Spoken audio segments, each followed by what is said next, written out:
Welcome back, you beautiful bastards, to another week. Reminder before we get into this one to subscribe to our YouTube and check out our Patreon. We got some killer stuff over on Patreon if you're interested in, jail in China.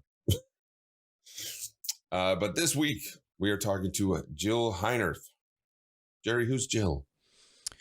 Jill is a tech diver, among many things, but she's an adventurer, documentary filmmaker. She's big on the kind of diving that nobody would ever want to do. She's done dives that no one else has ever done. Yeah.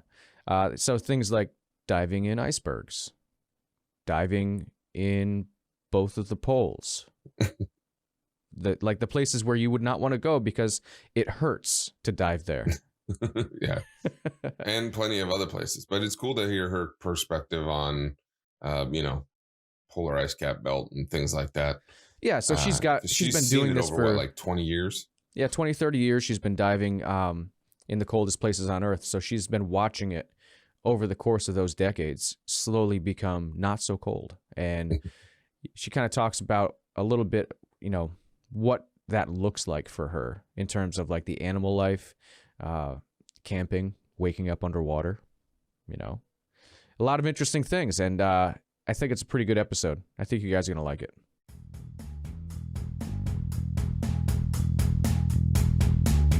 What is happening, you beautiful bastards?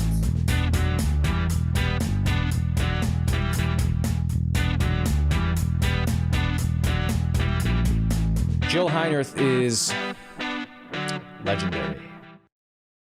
Interesting on your stuff because you've done a lot of underwater things. Jerry, I used to dive a lot. I don't anymore because I live in Rhode Island and the waters in Rhode Island are garbage. I got spoiled learning how to dive in Okinawa. It's crystal clear waters, like coral reefs everywhere. And I came over here and it's like I can't see my hand in front of my face. But I got Jerry into it, trying to get him into it. His wife got certified. I can't dive. Jerry can't equalize. Oh yeah. I was heartbroken. I got Grizz, what do you think? I got 8 feet down in the pool, maybe? If that. I don't really think you made it like 6 feet, man. So I knew it was a gamble for me though, because I have issues with my eustachian tubes. So sure. Yeah. I was pretty much figuring I'll go to the class, but it's almost guaranteed I'm not going to get to the bottom of that pool. And I was right. Oh, darn. Yeah, so I sat there like like a dunce up in the corner watching everybody in the deep end. His wife had fun with it though. Yeah, so she's certified now, and she's actually in school now for marine biology and something else. I'm not exactly sure. Oh, cool. So what kind of diving adventures have you done? Me or Jerry's wife? Okay. I don't think she's only done a couple dives. She's only done 2. I think. Yeah, she's pretty new. She's only done her open water. Okay, cool. Well, I mainly dive in caves, so that's my specialty. So underground spaces that are full of water that are incredibly beautiful. So I work with biologists, climate change scientists, all kinds of different people in underwater caves, and I've dived from inside Antarctic icebergs to inside volcanic lava tubes, underneath the Sahara Desert, like both polar regions and all around the world. That's awesome. Yeah, so I'm just rolling some cave video for you to get you excited. I've only ever dove in one cave, and it was so open because I'm not cave dive certified. So it was so open you could go in and come right out. But yeah, that's gotta be sketchy as hell going in caves. Well, for me, it's like swimming through the veins of Mother Earth. I mean, literally, you're swimming in the sustenance of the planet, which to me is both spiritual and like there's so much to explore. Like I get involved with so many different aspects of science that it's pretty exciting. What are they doing as far as climate change within caves? So sometimes we're actually looking at the actual geology within these caves, and we can find like layers of deposition inside these speleothems, as they're called. And we can compare the layers of deposition in the rocks to ice core data and determine how old the caves are. So in this cave right here, actually, it's about 350,000 years old, and it's been dry 4 times in Earth's history when ocean levels were much, much lower. At what periods was it dry? So that one was the Bahamas, but all over the planet we can see signs of the change in ocean levels just by diving in caves and in deep ocean environments. So like 120 meters below the surface, we can find signs of former sea level stands today in places like Bermuda, for instance. That's crazy. Mm-hmm. And how long have you been actually diving? And did you start with caves, or did you start in open water like a typical diver? Yeah, no, I started like everybody else as an open water diver, and I started over 30 years ago. Coming up on 35 years ago, I guess. And I learned to dive in Canada. Yeah. And there's plenty of diving in Canada. Like we've got these beautiful shipwrecks off the east coast of Canada where we're diving on wrecks that were sunk by German U-boats in 1942. If I go around to the west coast of Canada, then I can dive with sea lions, stellar sea lions, California sea lions. So all kinds of remarkable things. So it started in open water for me. And then through expeditions, I was exposed to the cave environment and shifted to that. Yeah. So when you started in open water, you started with a dry suit? For the listeners who don't know, you have a wetsuit, dry suit, or you're just doing whatever. But right. So most people are used to wetsuits because they might wear them for, water skiing or snorkeling or whatever else. And so you're wet inside a neoprene suit, but it keeps you sort of more thermally protected than if you were just in a bathing suit. But yeah, I wear a dry suit and it's sealed around my neck and my wrists. My head is still wet and I can wear dry or wet gloves. But for the most part, I should stay dry inside all of that gear. Yeah. My first dry suit experience was not a good one. I No? no training on dry suits at all. And they just gave me one. It was the middle of the winter. And they just said, yeah, just put this on. They fitted us up and they never gave us the inner lining. So they just put us out in a dry suit with no lining. We might as well have been naked. It was awful. Right. So you're dry, but you're not warm because you got to wear thick stuff underneath. Yeah. Yeah. Now, when you do like the cave dives, because it looks like there you got a rebreather. Is it all rebreather or is it just regular? Is it like tech diving? What do you do?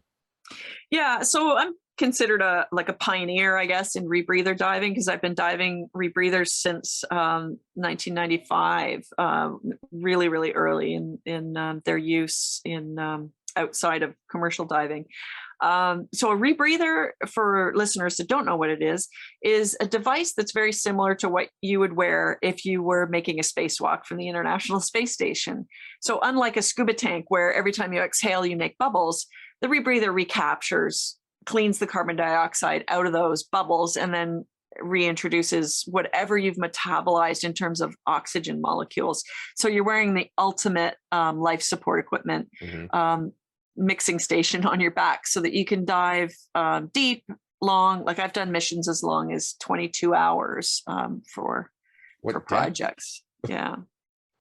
What depth did you do 22 hours for? 300 feet.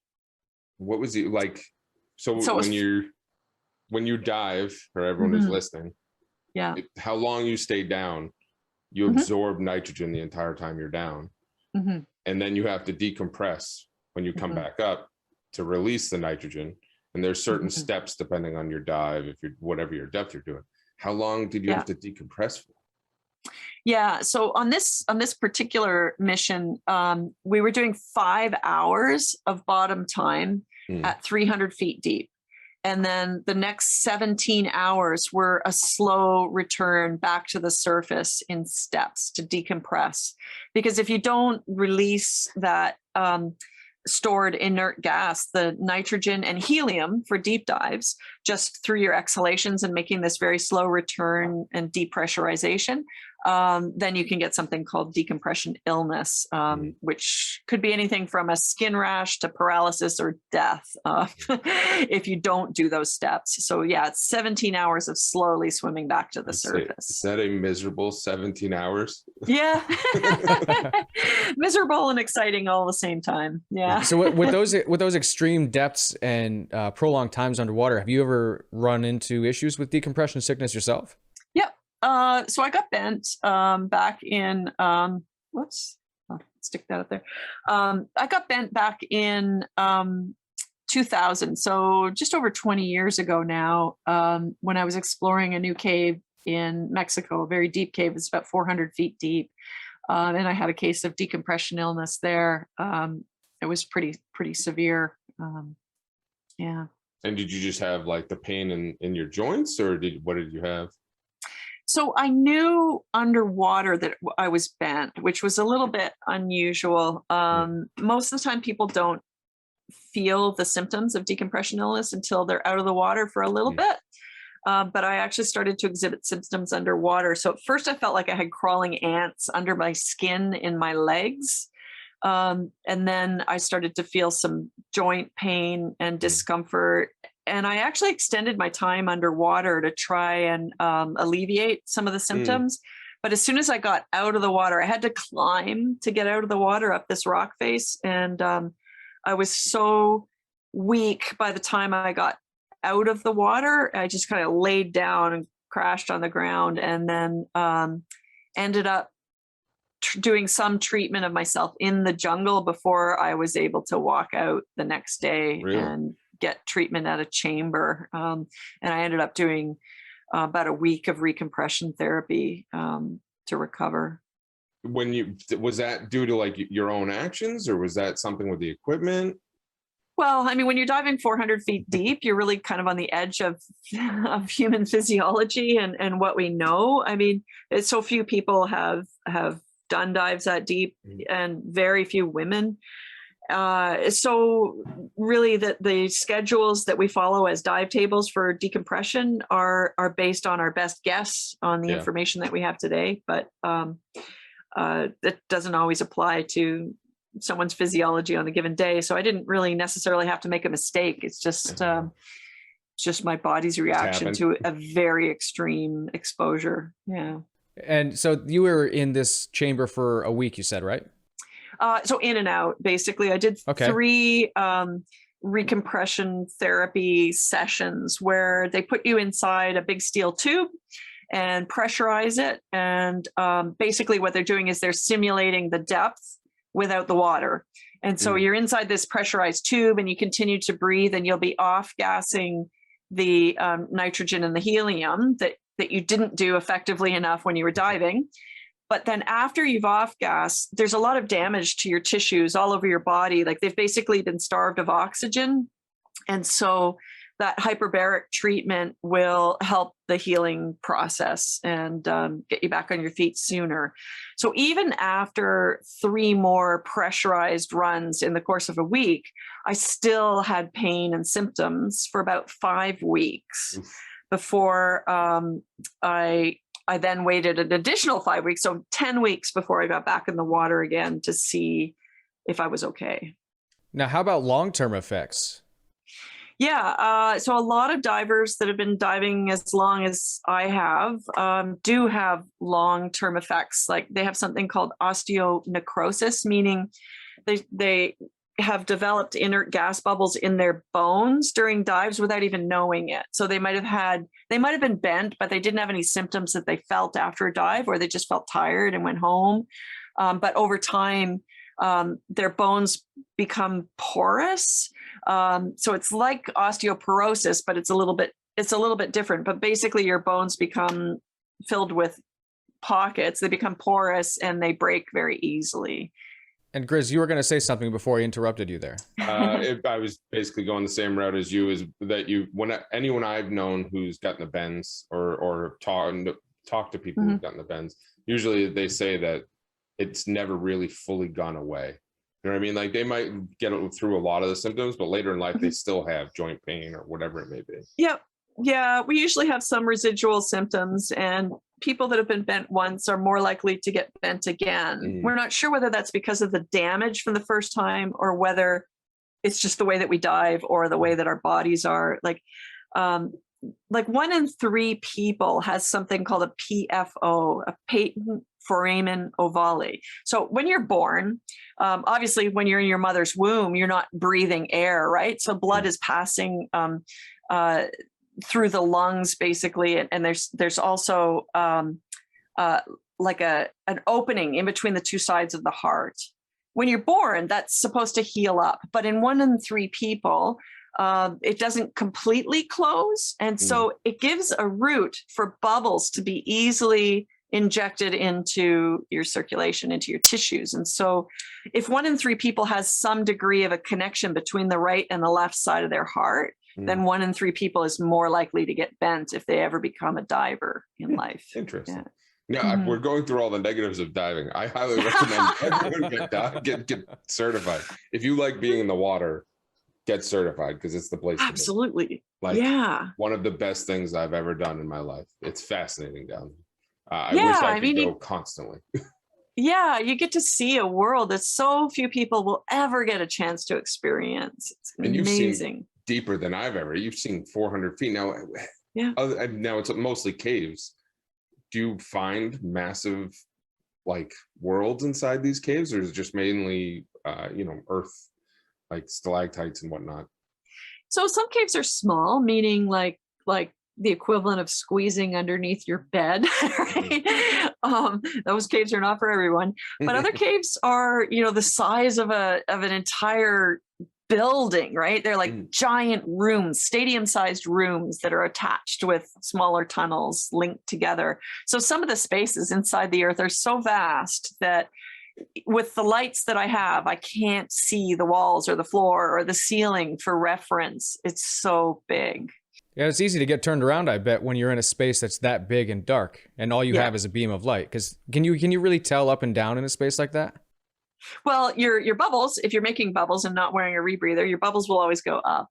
But yeah, it can be navigationally confusing. And so the number one safety rule for cave diving is that we run a continuous guideline into the cave. So we have a spool of a very strong type of line, and we run that string into the environment. And when we turn a corner or make a choice to go left or right or whatever, we run that string with us, so that we always have a tactile reference, so that if you ever do become disoriented, you can follow that string back to the entrance. And we even put little marker arrows on the line to point the way back to the entrance. Yeah, because I was going to say, I could see going the wrong way on that string. Yeah, it has happened. Now, speaking of cave diving, not being able to see anything in there, you did something with 3D mapping that hadn't been done before in the past, correct? Yeah.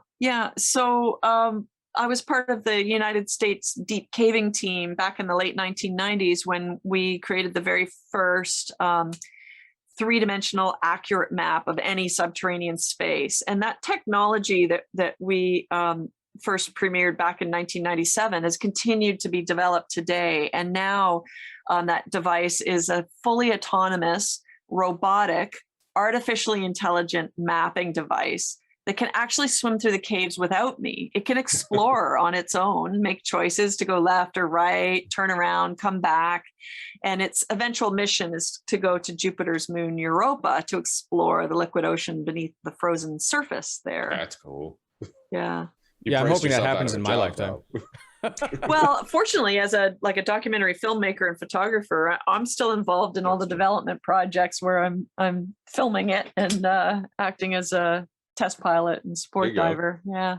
And your most recent, sorry, Grizz, I keep cutting you off. You can go. You got it. Your most recent filmmaking endeavor, Under Thin Ice. That's the newest one, right? Yeah, that's one of the recent ones. It's the newest long form documentary. Yeah. Now, I was actually trying to find that so I could watch it, but can you tell us a little bit about what that's about? What went into making it? Yeah, so Under Thin Ice is a documentary about the Arctic, about the life in the Arctic, and how actually, I'll just play a little trailer here in the background so you guys can actually see it. But the changes in sea ice and how that's affecting the people and the wildlife of the North, because every year that we go up there, the ice is setting up later each year and thawing earlier. It's getting thin. It's getting more and more dangerous for us to camp out on the ice and do our filming out on the floe edge. It's having a profound effect on like beluga whales, narwhals, orcas, polar bears, walruses, everything in the North. And well, frankly, it's like we've left the fridge door open in the Arctic, and that's affecting the global climate. So that's what the film's about.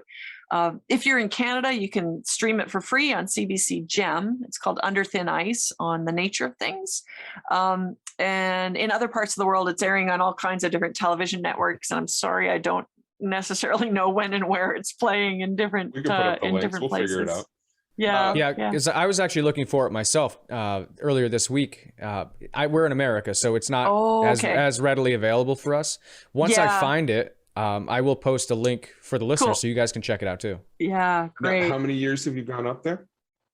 Oh boy, I've been going to the polar regions for 21 years. Yeah, yeah. So you've definitely seen the changes then. Yeah, I see it more in the Arctic than I do in the Antarctic. But yeah, back in 2000, I went down to Antarctica to be the first person to cave dive inside an iceberg. Like it was the largest recorded iceberg to ever calve away from Antarctica. And it was a really early look at climate change too. And I proposed that we go down there, we go cave dive inside that iceberg. Yeah. And we were the first people to do that. Now, when you're doing cave dives in an iceberg, is it still just a dry suit, or you have like hot water pumped in there? No, it's still just a dry suit. It's how long painful. Are you lasting under there? On that project, my longest dive was 3 hours. Not that I wanted to be in the water for 3 hours, but we got trapped inside that iceberg. That was my next question. Yeah, the current was so strong that we were literally pinned down inside the iceberg and turned a 1 hour dive into a 3 hour fight for our lives to get out again. Yeah. Now, how did you end up getting out? Yeah, we were literally like jamming our hands into the seafloor to pull ourselves along. But, you know, I don't even know if you can imagine. It's like climbing, right? Like if you're trying to, you know, pull yourself up a rock wall, except we're doing it horizontally. And then eventually when we got back to the entrance, we had to scale this ice wall actually. And the current was pouring down that crevasse, pinning us down. So it was, it took every bit of physicality I had to survive that and on day. Top of that, you got to remain calm so you're not burning through all your oxygen. Right. Right. Well, thank goodness for the rebreathers in that case, because the rebreathers really do give us more time. Now, in those rebreathers, do you still have to worry about getting salt water in them? Oh yeah, you can't get water into the loop, the breathing loop, because the chemical that's used to scrub the carbon dioxide out of your breathing mix, if mixed with water, it turns into an alkaline thing that if you got it in your mouth, you would burn your mouth and your breathing passages. Acid, I think. Sort of, yeah. It's similar, yeah. So again, go dive. Yeah, Grizz, you keep bringing up all these scary things. Like anything, if you ride a bike without a helmet, bad things happen. You got to learn how these things. Again, I love diving. It's awesome. I've never dove with a rebreather, but I know that that's an issue. They have a little flapper at the top, at least the ones we have. Yeah, the air has to travel one way, but also it has to travel one way because if the carbon dioxide doesn't get scrubbed out, then you'll pass out. So that would be bad, obviously, underwater. Yeah. So when you're 20 years going, 20 plus years going to the Arctic, you've seen the drastic change from climate change, like you were saying. Can you tell us a little bit about like the dramatic change that you've seen from when you started to, let's say, the last time you went? Yeah, I mean, the ice is thinner. There's more people falling through the ice. Every year that we go up, we have to go like earlier in the season before the ice breaks up. You know, it used to be that there was a much longer sort of safe season on the ice. And so it's much shorter now. but the animal life is dwindling. Like we can go to a place where people recently used to see, you know, tens of thousands of walruses, for instance. And then we can, like, recently we go up there and it's like, where are they? And then when we do find a large group of walruses, we only find like 100 instead of 1,000. So all of the animals are becoming more scarce. You know, I see more skinny polar bears trying to hunt in the water when they really want to be hunting on the ice. So big changes, but we see changes in the warm water regions too. So corals declining, coral bleaching is continuing, the fish population is down, algal blooms are up. So there's a lot that's associated with the warming water and also invasive species and pollutants, you know, plastic. Like with the at least with the Arctic, what you were saying with the animals, is that because they've gone somewhere else or because they're dying off? They're dying off. Yeah, they're not making it. I mean, you know, I go up to the Arctic, like the last time I was in the north, we saw polar bears hunting on cliff sides. They were in a bird rookery. So they're going nest to nest eating eggs. Now, that's not going to fill a polar bear very well, right? Like he's pretty desperate if he's going for eggs instead of a seal because he can't find a seal. And yeah, we see fewer numbers. We see more skinny bears. And so I think there are fewer that are surviving. Yeah, I wouldn't doubt it. I mean, the past year has been pretty obvious to the rest of the world, but people like you have been seeing it for 20 plus. Yeah, I think a lot of, like, the average person, I don't think they really understand just how connected what they're doing or what corporations that, you know, we support, especially here in America, are doing, that's directly affecting things like waterways and the Arctic Circle. Absolutely. Yeah. Yeah. And, you know, it's interesting because, like, living through these COVID times, nobody can ever say that we're not connected, right?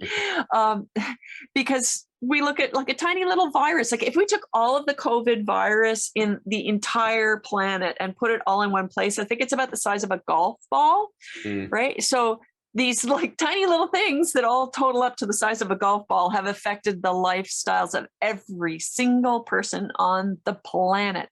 So if there's one thing we could learn from this COVID experience, is that we're interconnected and that we cannot separate ourselves from things that are happening on the other side of the earth, right? Because someone pollutes somewhere else, I might end up with an algae bloom in my neighborhood. And a good example of that interconnected system that people don't realize is we did an episode on agriculture, Grizz. If you remember, we were talking about glyphosate and how they have used it just in an absurd abundance for factory farming. And that has actually found its way into the ecosystem of the ocean through runoff and other means, to the extent that now Inuit people who've never seen it before are getting cancer from it. Bioaccumulating. Yeah. It's crazy. Like we've done water sampling in some of the springs in Florida, for instance.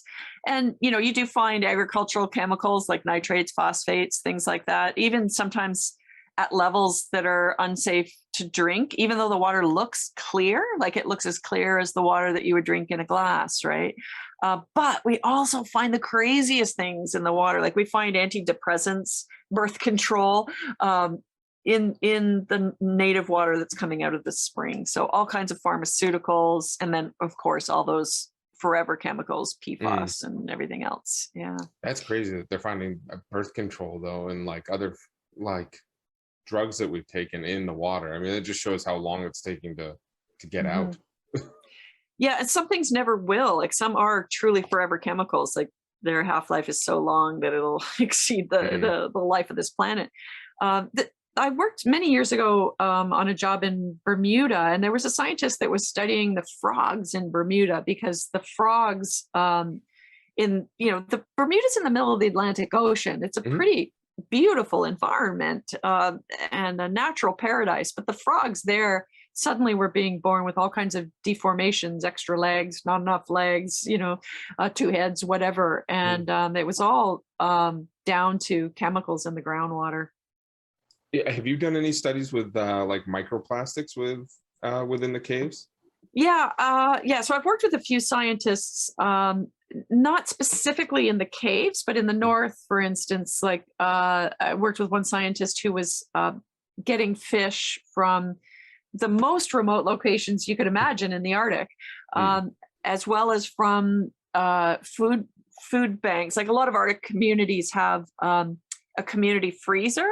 So when people hunt or fish and they have extras, it ends up in the community freezer. So if somebody's hungry, they can just go and get some nutrition from the community food bank, basically. So she was going to some of these remote Arctic communities and grabbing a fish from the food bank and dissecting it and finding it full of microplastics. Yeah, they're everywhere nowadays. I don't think there's anywhere that they haven't touched. Yeah. Yep. It's entirely global. Now, as an ocean advocate, I'd imagine this sort of thing has come up for you quite a bit. Is there anything that you've heard or talked about that we can really do to start fixing this? 'Cause from our perspective and the research we've done, it seems like a bigger issue with the corporate culture. On an individual level, I can use my bamboo toothbrush, but it's not going to do a lot. Well, yeah, but I think we still want to encourage people to do those little things. Like we have some massive issues on the horizon: global climate change, water quality issues, and it's easy to get up in the morning and just want to slit your wrists because you can't imagine how we're all going to survive, right? But I think we want to encourage people just to live as environmentally sound ways as possible, like by recycling and reducing and reusing. And your bamboo toothbrush does count, right? Until we have the big answers, right? Like the big answers are going to have to be things like carbon sequestration. It's going to have, like, we're all going to have to change our lifestyle and get a little less comfortable in order to survive. I mean, the planet's going to make it. It's a question as to whether humanity and wildlife will, right? Yeah. I think it was it Iceland, or maybe I think it was either Greenland or Iceland that just started up the world's largest carbon sequestering unit. Yes, I just saw that. Yeah. And, I mean, it's just a start, but they're predicting that within 3-4 years, they're going to be able to, it's going to be something they're going to work with companies. So whatever their output is, they can negate it by paying this company to, get rid of all that carbon that they would output. It's kind of like a few years ago, you might have heard people were trying to buy out of like their carbon footprint, but it was a complete hoax. Yeah. Yeah. And today people are talking about, well, it's more than just your carbon footprint or your water footprint. It's your climate shadow that follows you around, right? Yeah. It's true though. Well, yeah, but I guess we do need to come up with those really big solutions. Like we need to deacidify the ocean. We need to get the carbon out of the ocean as well as out of the air if we want to at least slow the rise of temperature, because it's really the rise in temperature now that's causing so many issues, and nobody in the United States can deny that they've been away from the effects of that, whether it's a forest fire, tornado, or hurricane that you might have experienced this summer. Year. It's been really bad. And that's the other thing that I, at least from my point of view, is, and I'm not saying the United States or North America is perfect or anything like that, but it seems like a lot of it's, I guess China just started to get into it last year, but a lot of it was, you had Europe and you had the United States, where we knew what was going on. We knew that we had to start doing stuff. When we weren't doing enough, but we started. But a lot of these other countries aren't doing anything. I mean, if you've seen the waters around like India, it is nasty. I guess started, but the problem is that, like, we had our chance to go through our industrial revolution, and everybody was lifted from the working class into middle class and above, and we got our luxuries, and all of that came at the expense of the planet. So now we've got other countries, other civilizations that are now kind of on their way up, but how do we prevent them from making the same mistakes that we did? And so it's going to take some pretty big technologies, and it's going to take intention, like Jerry was saying earlier. Basically, we got to vote with our wallets. Use the tap water, don't buy bottled water, whatever little thing that you do, but vote with your wallet. So now Grizz keeps making us sad talking about how we're doing everything wrong, That's my job. Let's talk about some negativity over here. That's right. Let's talk about some of the things that you've experienced which make the ocean worth saving. So I actually watched a couple of your videos, and I was really intrigued and surprised by the fact that you were diving in the desert. Oh yeah. I was diving out I've in the never Sahara. heard of that. Well, how is that possible? So I'm still chasing all the things that I was curious about as a little girl. Like, so when I was a little girl, I remember seeing or reading books where you saw an oasis, like a pool in the middle of the desert and a palm tree sticking out of it. And then I also remember learning, well, it doesn't rain in the Sahara Desert, like maybe every 25 years in parts of the Sahara Desert. And I thought, well, where does the water come from? Right? So it's groundwater. It's coming out of an aquifer deep beneath the surface. And so I took that childhood fascination with an oasis and said, well, I got to go there and see if there's a cave associated with it. So I pitched a concept to National Geographic to go explore the Western Desert in Egypt and the border of Libya, and go around to some of these different springs and see if I could find a way into the planet. That's cool. I'll have to check that one out. Did you end up actually finding a place to dive and go under the water there? Yeah. So I actually followed some writings from Alexander the Great. So like from 300 BC, I read some of his accounts. And then I hired an Amazigh Bedouin guide and said, take me to the water. And we literally went around from like Oasis Pool to Oasis Pool and dived and found some ancient archaeology, found some spring vents that went down into the Nubian aquifer, and pretty interesting stuff. It's got to be some clear water. Yeah, but what was interesting is that when we went deep enough, it was hot. So it was hot water, and geothermally heated to the point where we could make tea with it. But the deeper we went trying to get into some of these vents, it was too hot. That's cool. I wouldn't even think about that. Yeah. What is probably your number one, your favorite dive that you've ever done? Oh boy. Probably diving inside the icebergs in Antarctica. That was pretty amazing. Had a pretty amazing experience filming a wild polar bear in the north. That might be the most dangerous thing I've ever done. I don't know if I'd do it again, but I'm really glad I had the experience to be in the water with a polar bear. But it was terrifying. How close were you to the polar bear? Too close. Yeah. Basically what you do, I had an Inuit guide. We're diving out of a canoe with a big outboard on it. So he kind of uses the canoe to block the polar bear's vision. I roll off one side, the polar bear's a little in the distance on the other side. And then when I'm ready with the camera, the Inuit guide backs up the canoe so the polar bear then sees me, and I look like a tasty little seal morsel in the water because of my neoprene hood. So the polar bear comes barreling towards me, and they swim 6 miles per hour. Yeah, they're fast. That's fast. So as he's barreling towards me, at the right moment, I let the air out of my BCD. That's the flotation device that scuba divers wear, so that I can descend and go under the water. And when he's on top of my bubbles, I'm looking up, trying to film him swimming over me at a safe distance, but we don't know what the distance is, right? How deep do they go? Well, I have a friend who says he was chased to 60 feet deep by a polar bear. I did not experience that, but the polar bear did kind of fake and come down after me, and I think he probably went 15. But I wasn't taking any chances. I you rocketed, barreled for the depths to get away. I was terrified. That's cool though. Yeah. It's ballsy, but it's cool. Now, is that a pretty small circle of people that do what you do? Yeah. I mean, there's more and more people scuba diving every year. There's more and more people getting into tech diving and cave diving, but those of us that do it for a living are very few. Very few and far between. Yeah. Now, is that because it's hard to make a living doing that?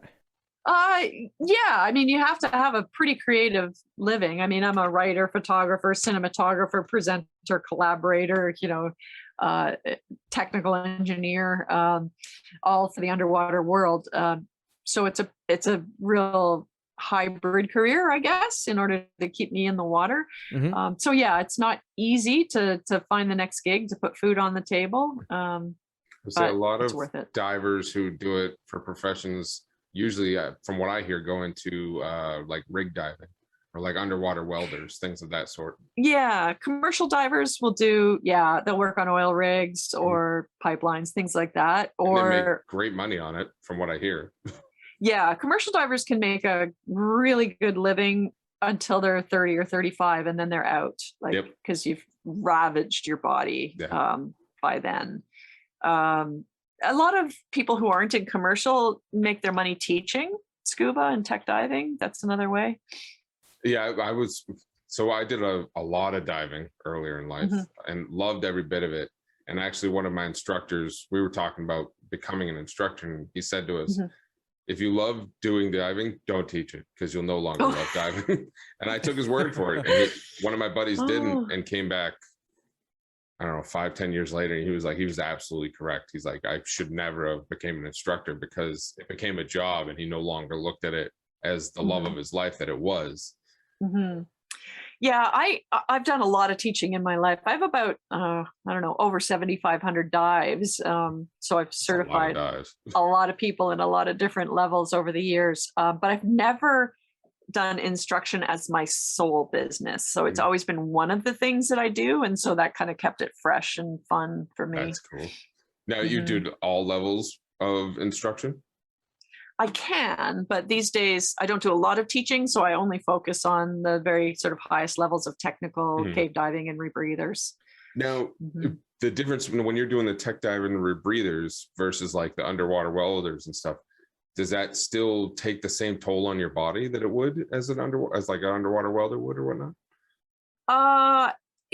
It depends. So some of the things that commercial divers do are a lot harder on their bodies, and it's really because of the protocols and procedures that they use for commercial diving. They're not as concerned about about the human tool that is doing the work for them.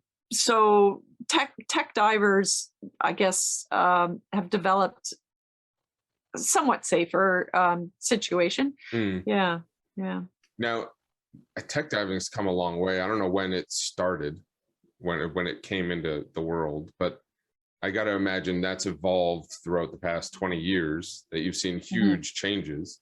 I mean, has your downtime, because at what depth does tech diving start becoming a thing? So technical diving is a term that we use to describe any sort of diving where you can't just come straight back up to the surface if something goes wrong. So you've got at least an artificial ceiling over your head, meaning you would get bent if you came up, or a real ceiling like cave diving or inside of wrecks. So tech diving, the term was first coined in the mid-90s by a friend of mine, Mike Menduno, because he was running a technical diving magazine called Aquacore. So he came up with the term tech diving. And so it's really, really been only around since, I guess, the 90s. And yet today there are more and more people involved in tech diving because the equipment has become more available, the training's become more available, and there are people doing it for fun as opposed to just for work. Yeah, I knew several people who got into it for fun, and there's a lot to it. Way more than a lot of classes, a lot of gear. Yeah, because how many tanks do you go down with? I imagine it depends. It depends. Yeah. So the rebreathers, was the best relief for me from carrying a whole bunch of tanks. But even carrying the bailout tanks for a rebreather, I've carried as many as 8 tanks in addition to a rebreather. Ridiculous. To drop them off in the cave. Just tanks hanging everywhere. Yeah, there's a lot of technical knowledge, it seems like, that really goes into what you're doing, and I'm sure it can be a bit overwhelming, but one thing that I don't hear come up too often now that I have started to talk to divers, thanks to Grizz here, not a lot of them talk about the fear that you're going to run into, especially with confined spaces. I personally would not cave dive. That's not something that I think I could really handle. I'm not claustrophobic, but I am deathly afraid of water. As Grizz can tell you, I'm a terrible swimmer, and I've been pulled out of the water multiple times. So bad. So bad. So I love talking about fear, and you're right that a lot of people, they don't share their true feelings when they're diving, right? Women tend to share their thoughts a lot better, but I am not fearless. I've done a lot of things that people would look on as crazy, whether it's inside an iceberg or face to face with a polar bear. But just because I do things that are in dangerous situations doesn't mean I do them dangerously, and doesn't mean that I'm fearless. So I am scared every time I go diving, and I want to dive with people that are also scared, because both of us care about coming home at the end of the day. And that's important. If someone's fearless, I don't want to dive with them because they don't have a good sense of the risks that we're about to take on. I mean, I've lost more than 100 friends and colleagues through the course of my diving career to diving accidents. And I've learned something from every one of those people that has passed. So it's very real. You should be scared when you do that kind of diving. So as I was saying before, you talked about how you deal with that. I have gone skydiving and I downhill mountain bike, which both of them are pretty scary. And I kind of take the same approach you do, because a lot of people ask me, like, well, how can you jump out of a perfectly good plane?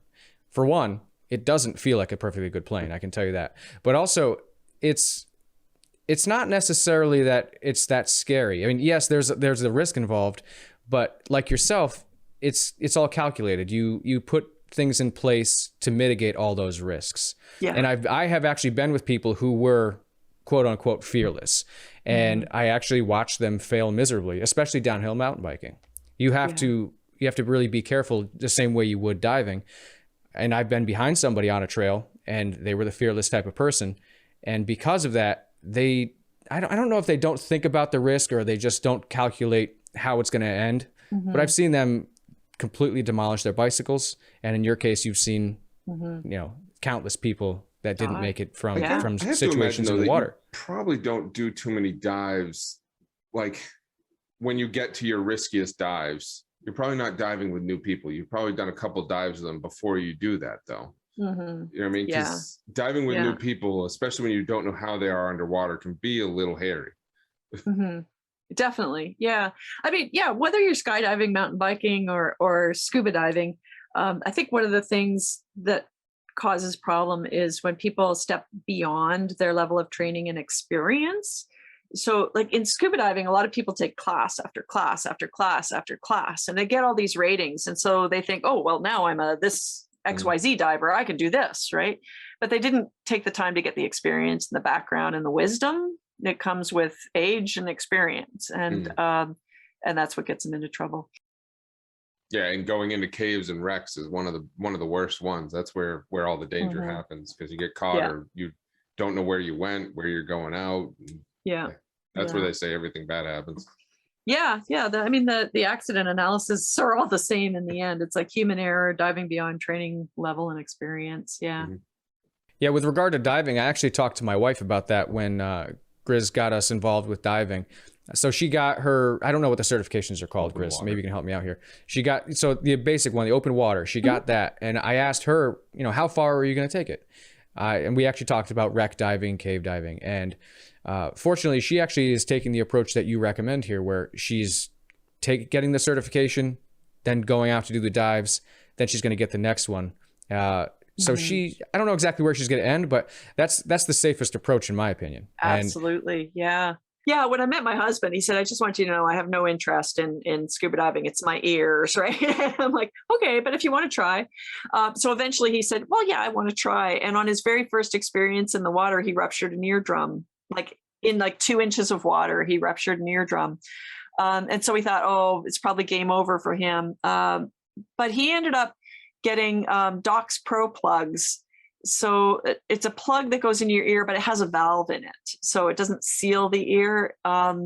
Musicians use Docs Pro plugs as monitoring, except there's a special version for scuba. And once he got those, he was able to very carefully and slowly equalize the pressure in his middle ear and go down.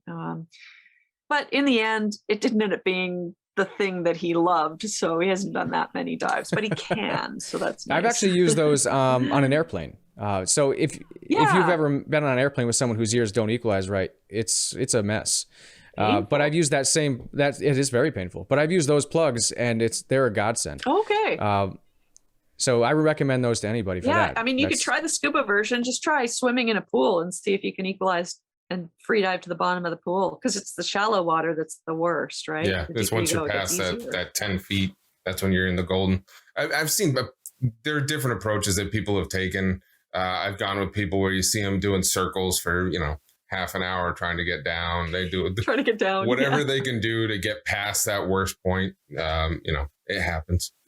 Yeah, well, I would say it's dangerous for someone like myself to get past that point, because when you come back up, you have to do the same thing. Right. The reverse has to happen. Well, that's why they tell you, like, don't ever go down with a cold. Don't ever take decompression meds, because if it wears off while you're down, then when you're coming back up, it's just as bad.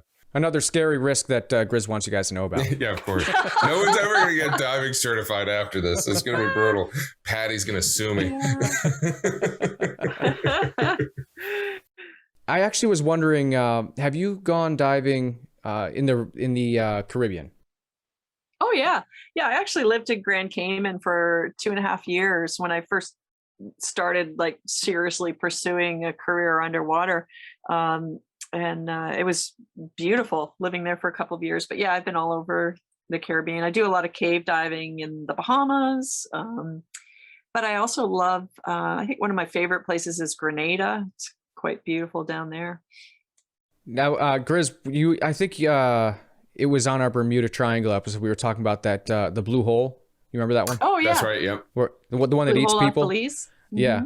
Have you had a chance to check that out yourself? I have, yeah. Yeah. Is that some place that people actually dive, or is it just too dangerous?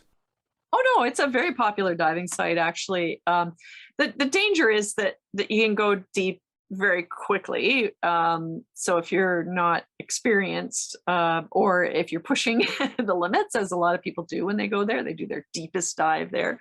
And you're offshore off Belize, Turniff Reef. It's a giant blue hole that you can see in aerial images. It's beautiful. And it goes to some ridiculous depth too, isn't it? It's like straight down. I'm trying to remember the exact depth. There's another one in the Bahamas that's like 660 feet deep. I don't think the Belize blue hole is quite that deep. Maybe not. I don't remember. I know we talked about one of them that was very deep, for like it just shot straight down. One of the dives that I have always wanted to hit was, I think it was Germany, has a park, like a super clear lake, every spring, I think, which is, I mean, for a diver, it's like, all right, you're seeing everything that's above ground, but it's super clear water and everything's submerged. Like, got like park benches underwater and everything. It just looks like a dive that would be amazing. Yeah, I've seen images of that. It's funny how you can take something that would be perceived as garbage topside, but if you put it underwater and you can swim around it, it's fun. Oh, it's the coolest thing ever. Throw a school bus underwater, an old airplane or whatever, and suddenly it's like, oh, this is cool. I remember one of our dives, there was like a Jeep underwater, and it's like, wait, why are we looking at a Jeep underwater? Who cares? We've seen them all like above on land forever, but you're underwater. It's amazing. And then almost anything that you put underwater, like marine life is attracted to it, whether it's in fresh water or salt water. So all of a sudden there's stuff growing on it, there's fish living in it, and there's lots to see. Now, have you dove the Great Barrier Reef? Yeah. And have you seen the bleaching of the corals and everything? Oh, yeah. Oh, there's tons of bleaching all over the Caribbean too. Yeah. It's disastrous. Now, is that due to because I've heard throughout the years, there's varying reasons to why this happens. Some of it is from, damn it, what's that starfish? Crown of thorns. The other one is the acidity of the ocean is bleaching them out, or we have no clue what's bleaching them out. Yeah, temperature as well is making the coral expel their polyps. Then there's stony coral wasting disease, which is the newest threat to Florida and the Caribbean. They're not talking about that too much right now because none of the tourist agencies on the various islands want you to know that there's something that's like aggressively killing corals right now. So stony coral wasting disease is a big problem. Like I have a friend who she runs a dive operation in Cayman, but because it was closed through COVID, she started working with the Environmental Protection Agency there, and her job every day, 4 dives a day, is to go down onto the corals where she finds the wasting disease and apply antibiotic ointment to the corals to try and stop it. Yeah. Is that wasting disease similar to other wasting disease? Like I know you have it in deer. I don't know. Is that similar across varying life forms? I don't think it's the same like pathogen or virus, but they've just called it a wasting disease. Yeah, like I know we've had a sea star wasting disease on the West Coast as well, and it's unrelated to the coral. Maybe it's just still a sponge. I think there's spongiform, the disease, because I know that's what mad deer. cow was. That's what the deer one is. Maybe it's the same. I don't know. Now, do they understand what's causing it, or are they still trying to figure that out now? They're trying to figure it out. Yeah. Yeah. But we know the antibiotic cream helps it? In some cases. So in some cases, they're actually able to arrest it. But then they'll be back a month later and it'll have popped up in another area of the reef. So we don't know exactly what the vector is yet. And that's part of the problem. We really appreciate you being on. And, if there are young people coming up that want to follow in your footsteps, what do you think would be some good advice for them? Reach out at my website at intotheplanet.com. But if you're a young person that wants to chase a career in the underwater world, just, start diving, concentrate on your experience, and know that there's actually quite a few sort of research grants and scholarship opportunities for young people in diving today, and a lot more than certainly when I was growing up. So go for it. All right. And where can everybody find information from Jill Heinerth? Intotheplanet.com, or you can just grab my book on Amazon or at a bookstore. It's also conveniently called Into the Planet. Well, that's awesome. Thanks for joining us. Yeah, we'll post links for you guys to check it out. And Jill, thanks for being on. Take care. Bye-bye. And there it is, Grizz. Another fantastic episode full of things that scare the shit out of people. Why did it scare the shit out of you? The concept of diving in an iceberg that's trying to suck you in seems like a bad idea to me, especially when you get stuck there. See, I think that'd be fascinating. I mean, getting stuck there, that'll get your heart going. That'll use up some oxygen. There's a lot of fascinating things, Grizz, that we probably shouldn't do. But I'm glad that she's doing it, because we do need to know what's in there.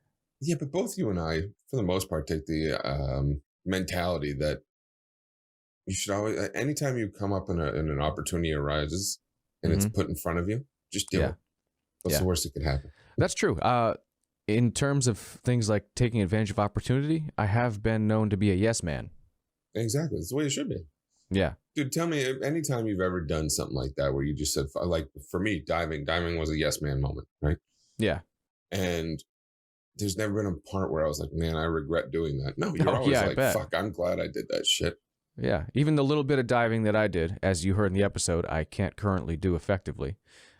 He's a bitch. It's fantastic. And it wasn't like I sought it out. You said, hey, you guys should go diving. I said, oh, yeah, you're right, I should. All right, I'll go. I can't, but now my wife is a certified diver, so maybe I'll get a boat and watch her. So for all you listeners, definitely if you find a dive club near you, they're everywhere. Like, you don't have to be near the water. And they'll have a thing called like a pool time or something where you basically test if you can even equalize. It's usually not much money, and you can just test it out. So you don't have to waste a bunch of money getting certified just to find out you can't dive, but it gives you a little taster and it's a good time. Definitely go out and do it.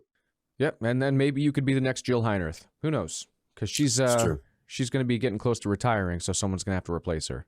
It's an addiction. So watch out. Yeah, for sure. That's the picture back there. That's me. Yeah, that's your diving picture, right? Yeah, that's Japan. Tell the people about it. Let them know. I don't know what you want to hear about it. What is it? Where is that? It's a diving picture. That's Japan. You have a lovely silhouette. You can't. There's me, and then there next to me is a guy named Chris Walk. Chris who? Walk.